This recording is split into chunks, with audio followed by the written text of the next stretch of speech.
उत्तर भारत में ठंड कम होने का नाम नहीं ले रही। पहाड़ों पर हिमपात होने की वजह से तापमान जमाव बिंदु से नीचे बना हुआ है, तो वहीं दिल्ली एनसीआर समेत हरियाणा और आसपास के मैदानी क्षेत्रों में धूप नहीं निकल रही है।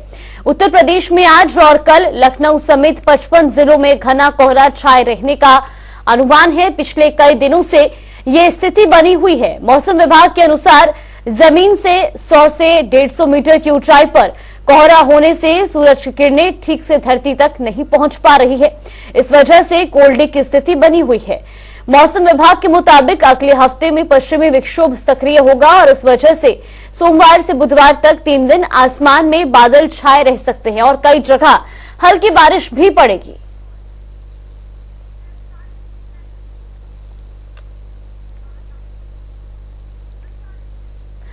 और दिल्ली, पंजाब, राजस्थान और उत्तर प्रदेश के 4 तस्वीरें भी आपको दिखा रहे, जहां लगातार उत्तर भारत में ठंड का कहर जारी है। और ऐसे में बीते कई दिनों से यह सिलसिला देखने को मिल रहा है, जहां लगातार उत्तर भारत के कई इलाकों में घना कोहरा छाया हुआ है।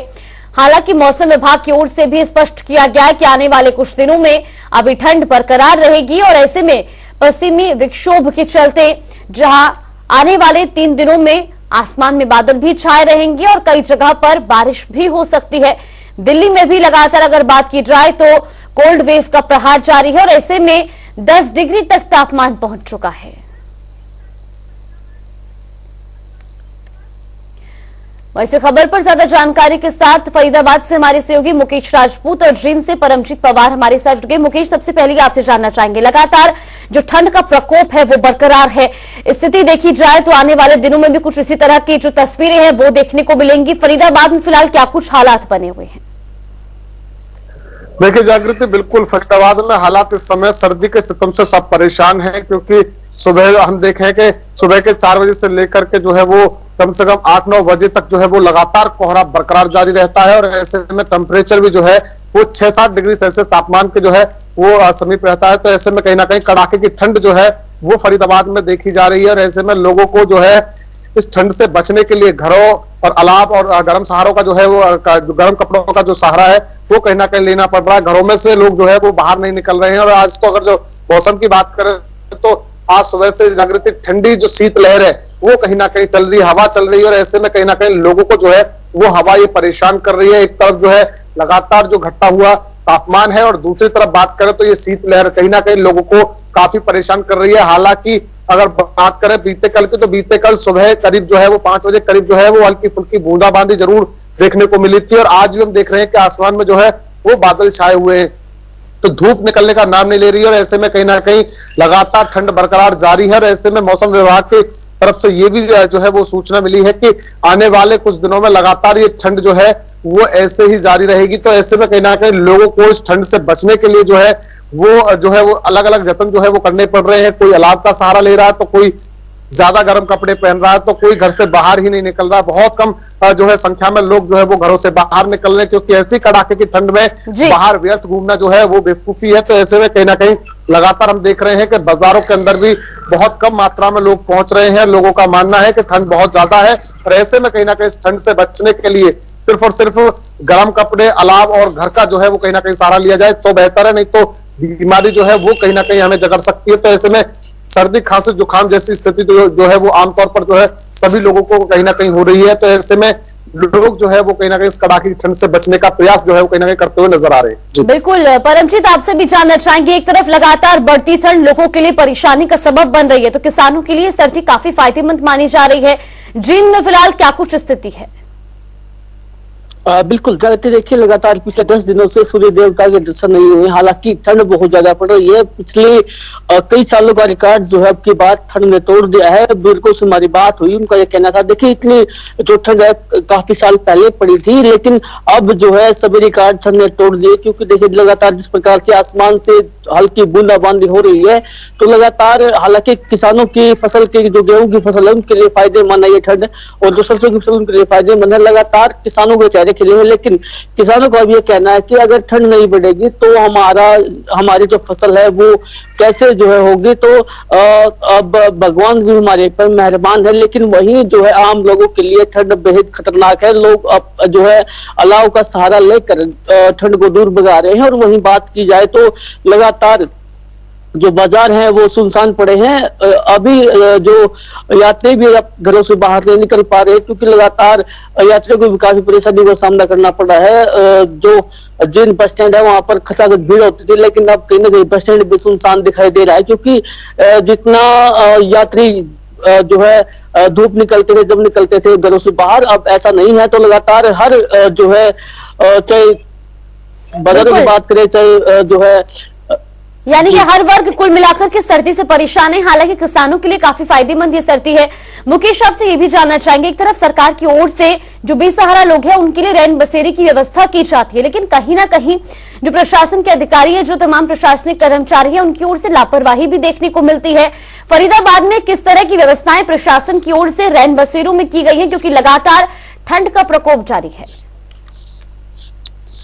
देखिए जागृति, बिल्कुल, क्योंकि इस बार की जो ठंड है वो रिकॉर्ड तोड़ रही है। रिकॉर्ड किसका तोड़ रही है? क्योंकि पिछले साल भी बहुत कड़ाके की ठंड पड़ी थी, तो ऐसे में कहीं ना कहीं पिछले साल का रिकॉर्ड इस बार जो है तोड़ा है। बुजुर्गों का कहना है कि पिछले साल जो ठंड पड़ी थी उसका रिकॉर्ड जो है वो कहीं ना कहीं इस बार ठंड ने तोड़ा है। परंतु ऐसे बात करें तो बेसहारा लोगों को लेकर के प्रशासन अगर बात करें तो रैन बसेरों की व्यवस्था जो है वो पूरी तरीके से दुरुस्त है। जो है वो कहीं ना कहीं जितने भी रैन बसेरे फरीदाबाद के अंदर है उन सभी रैन बसेरों का जो है वो खुद निरीक्षण जो है वो फरीदाबाद के डीसी और तमाम आला अधिकारी करते हुए नजर आते हैं। समय समय पर जो है व्यवस्थाओं को बेहतर को लेकर के जो है वो निरीक्षण किया जाता है और फरीदाबाद के सभी रैन बसेरों में व्यवस्थाओं को जो है वो दुरुस्त किया गया है।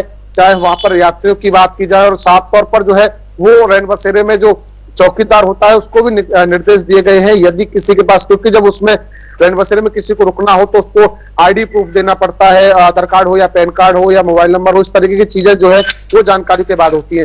परंतु ऐसे में कहीं ना कहीं अधिकारियों की तरफ से ये भी इंस्ट्रक्शन दी गई है चौकीदार को, यदि उसके पास कोई कागज नहीं है तो उसका अगर फोन नंबर है किसी का यार दोस्त का, अगर जो उसके घर परिवार का किसी का नंबर है तो उससे बातचीत करके उसे रुकने के लिए जो है वो आसरा दिया जा सकता है। साथ ही साथ रैन बसेरों की अगर बात कर ले तो अच्छी व्यवस्था वहां पर की गई है। चाहे बैठने उठने की अगर व्यवस्था की बात की जाए, क्योंकि कंबल वहां पर रखे गए हैं, बिछाने के लिए जो है वो गर्म रजाइयां जो है वो दी गई है, ओढ़ने के लिए गर्म जो है वो कंबल दिए गए हैं और सुबह के समय में चाय की व्यवस्था, ताकि जो है वो यात्रियों को एक सुविधा मिल सके, तो इसकी व्यवस्था चाय और बिस्कुट की जो व्यवस्था है वो कहीं ना कहीं की गई है। और इसके अलावा जितने भी झोपड़ी झुग्गी वाले लोग हैं उनसे भी लगातार जो है वो प्रशासन के लोग जो है वो संपर्क बनाए हुए हैं। ठंड से लेकर के जो है वो संस्थाओं के माध्यम से जो है उन्हें कंबल बांटे जा रहे हैं, कहीं लकड़ियां बांटी जा रही, ताकि अलाव का सहारा लेकर के जो है लोग अपना जो है वो ठंड से बचाव कर सके। तो प्रशासन की तरफ से पूरी तरीके से पुख्ता जो इंतजाम है वो फरीदाबाद के अंदर नजर आ रहे हैं। और इतना ही नहीं, स्टेट क्राइम की जो टीम है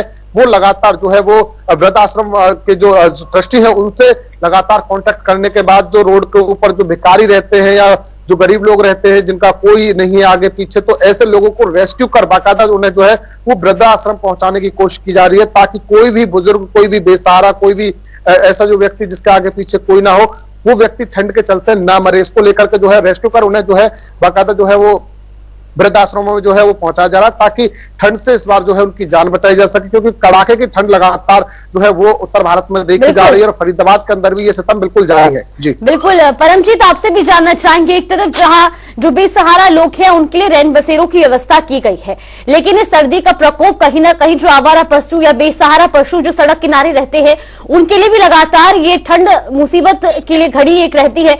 ऐसे में उन पशुओं के लिए किस तरीके की व्यवस्था प्रशासन द्वारा की जा रही है, क्योंकि कहीं ना कहीं बढ़ती ठंड के चलते जहां एक तरफ कोहरा लगातार बढ़ रहा है, विजिबिलिटी कम होती है, सड़क हादसे होने की भी संभावना बनी रहती है, और ऐसे में जो आवारा पशु रहते हैं वो भी कहीं ना कहीं इन हादसों का शिकार होते हैं।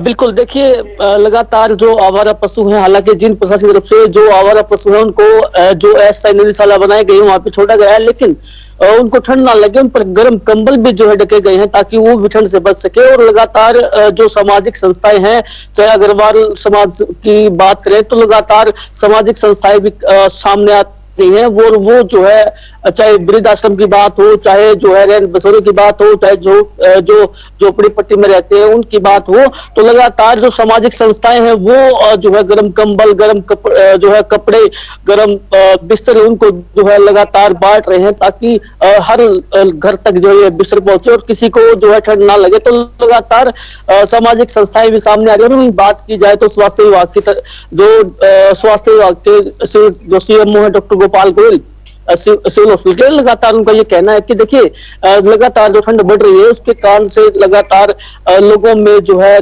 खांसी जुकाम बुखार के जो मरीज है उन फेफड़े में इजाफा हुआ है। आपको अगर ज्यादा जरूरी काम है तो अभी घर से निकले, वरना ना निकले, क्योंकि अगर आप घरों से बाहर निकलेंगे तो ठंड लगेगी। पूरा जो है अपने आप को कवर करके निकले, गर्म कपड़े पहन के निकले ताकि ठंड से बचा जाए। तो लगातार स्वास्थ्य विभाग भी लोगों से यही अपील कर रहा है और जनता टीवी भी यही लोगों से अपील कर रहा है कि आपको जरूरी काम हो तो भी घरों से बाहर निकले, गर्म कपड़े पहन के निकले ताकि आपको ठंड से बचा जा सके। लगातार कड़ाके की सर्दी जो है उत्तरी भारत में पड़ी है और लगातार पहाड़ों में बर्फबारी हो रही है। वहीं बात की जाए जो छोटे बच्चे हैं, बुजुर्ग हैं और जो गर्भवती महिलाएं हैं उनका घरों से निकलना मुश्किल हो गया है। हालांकि हरियाणा सरकार ने जो है पहली क्लास से लेकर 5वीं क्लास तक के बच्चों की छुट्टियां 1 जनवरी से 15 जनवरी तक की है, लेकिन वहीं बात की जाए तो बड़े बच्चों की छुट्टियां नहीं की है, लेकिन उनका को भी सर्दी लगने का डर रहता है। तो लगातार जो स्कूल है और कॉलेज है तो लगातार जो छात्र छात्राएं हैं उनको काफी परेशानी आ रही है आने जाने में। तो लगातार जो शीतलहर का कहर जारी है। और वही बात की जाए कुल मिलाकर के सर्दी लोगों के लिए कहीं ना कहीं परेशानी का सबब जरूर बनी हुई है। हालांकि प्रशासन इसको लेकर के पूरी तरह से अलर्ट है और जो तमाम